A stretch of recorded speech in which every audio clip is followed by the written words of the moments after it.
I never imagined the delivery driver would show up again, hours after dropping off my package. What he said when I opened my door completely shifted the rhythm of my day, and maybe something inside me. Before I dive into the story, let me know in the comments which city you're watching from. And if you enjoy moments like these, don't forget to subscribe and give the video a like. Now, let me take you into the moment everything quietly changed. It had been one of those muted, colorless mornings, the kind where the coffee tastes dull, the air feels still, and every room echoes a little more than usual. Living alone, I've grown familiar with these soft silences, but sometimes they sit heavier than expected. I kept drifting around the house, touching small trinkets on shelves as if they could reassure me the day still held promise. Around 10 a.m., the doorbell rang. It startled me more than it should have. I wasn't expecting anyone. On the porch stood a delivery driver, holding a box addressed to me. He looked to be in his late 30s or early 40s, dressed like any other courier, but something about him felt different, a warmth in his expression, a sincerity in his eyes. He confirmed my name, handed me the package, and gave a smile that felt gentler than the usual quick, practiced ones I'd grown used to. For a moment, it felt like he genuinely saw me. I assumed he must be new to the job. People rarely look at each other like that anymore. I thanked him. He responded with a tone that felt unexpectedly familiar, and then he left, disappearing down the walkway. I figured that would be the end of it. I opened the box, the garden shears I'd ordered weeks ago. Nothing interesting. Yet his brief smile stayed with me longer than it should have. I even laughed at myself for noticing him at all, like I was far younger than my years. But when life grows quiet, even small sparks feel like unexpected guests. By mid-afternoon, the sky lightened, and I was trimming plants in the yard, letting my thoughts drift. So when the doorbell rang again, I practically hurried to answer. Maybe another delivery? Maybe I'd forgotten to sign something? But when I opened the door, it was him, standing there slightly out of breath, empty-handed, wearing that same gentle expression, except now it carried hesitation. He said my name softly, making sure he hadn't made a mistake coming back. I nodded, surprised by the sudden skip in my chest. He explained that he'd been thinking about our earlier exchange and needed to clarify something. He shifted awkwardly, gathering his thoughts before meeting my eyes with a steady calm.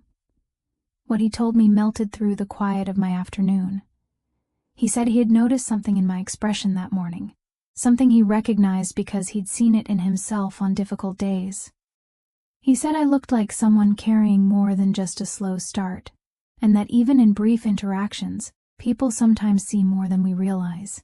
His words were simple, but they landed with unexpected tenderness. It wasn't romantic, not dramatic, just profoundly human.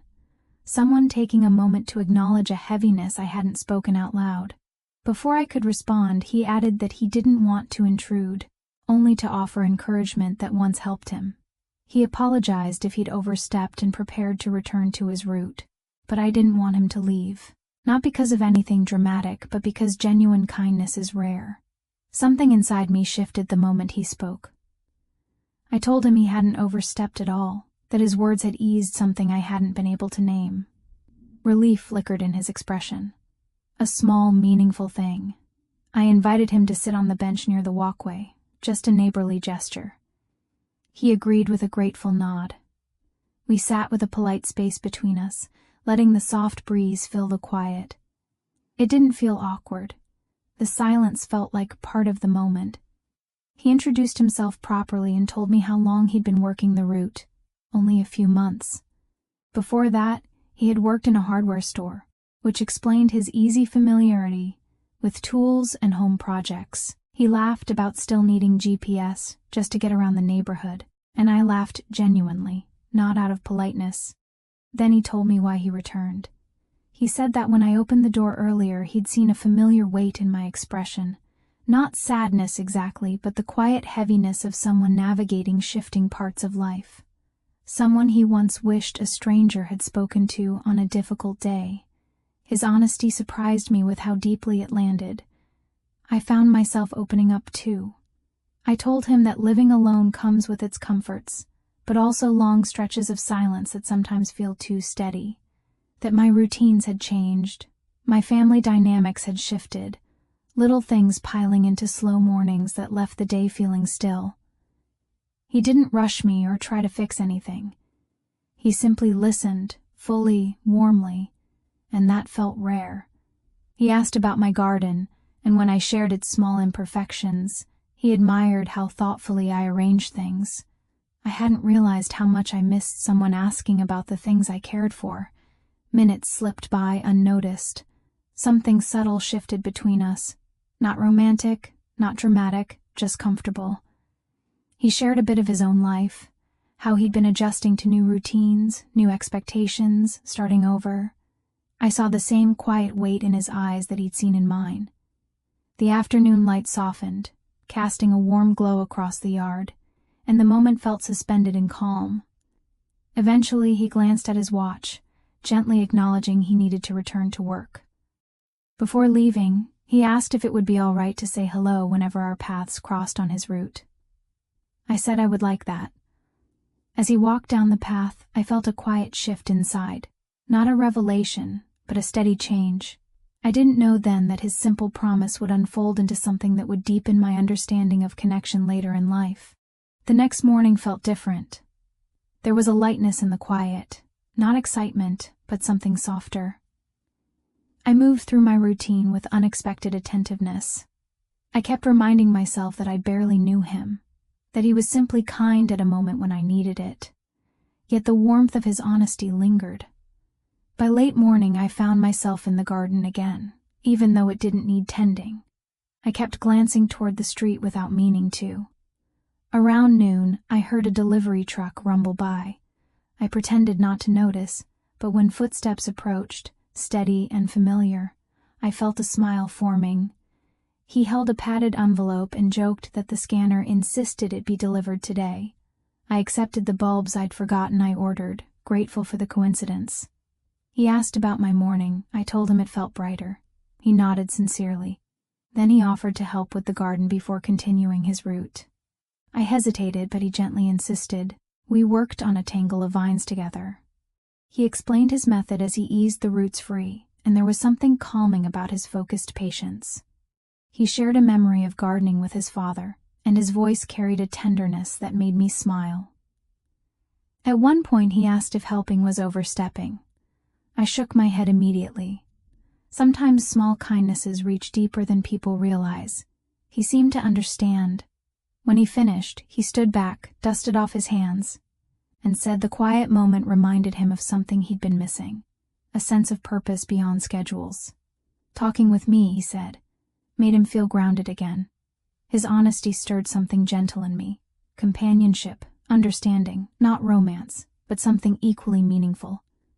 Before leaving, he asked if I'd be in the garden later in the week. I said yes before I could stop myself. He said he'd keep an eye out on his route, and as he walked back to his truck, the day felt newly open. Over the next 2 days, I noticed the small things more. The hum of the neighborhood, the patterns of sunlight across the floor. The quiet didn't feel as heavy. I tried not to expect anything, but anticipation, soft, steady, settled into my days. On the third afternoon, while carrying a bag of soil to the backyard, I heard his truck again. I reminded myself to stay calm, but my heart reacted anyway. Then I heard his footsteps, the same unhurried rhythm. When I turned, he was carrying a small potted plant with warm orange blossoms that glowed like tiny lanterns. He said he saw it on his lunch break, and it reminded him of my garden. A simple thank you for our conversations. I felt warmth rise through me, not sweeping, but grounding. I accepted the plant, touched by the thought behind it. We sat on the bench like before. He told me he'd been feeling more centered lately, more at ease. Then he paused and said something I didn't expect. That meeting me had made him reflect on the importance of connection, how rare it is to meet someone later in life who makes you rediscover quiet parts of yourself. I told him he'd done the same for me. His presence had gently disrupted the monotony I'd been drowning in. We didn't need to say much more. The moment understood itself. He asked if I'd be open to continuing these unplanned conversations when our paths crossed. I agreed with quiet gratitude. Before standing, he rested a hand lightly on the back of the bench, not touching me, just steadying himself. The gesture was full of respect. He said he hoped the plant brightened my garden and that he looked forward to seeing how it took root. When he left, the calm he'd brought lingered long after. I placed the plant in the backyard, where the sunlight touched it just right.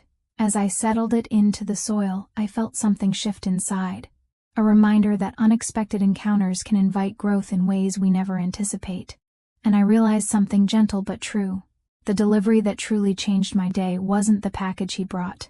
It was the kindness he returned with, the understanding he offered, and the reminder that even in quieter seasons of life, connection can still knock softly on your door.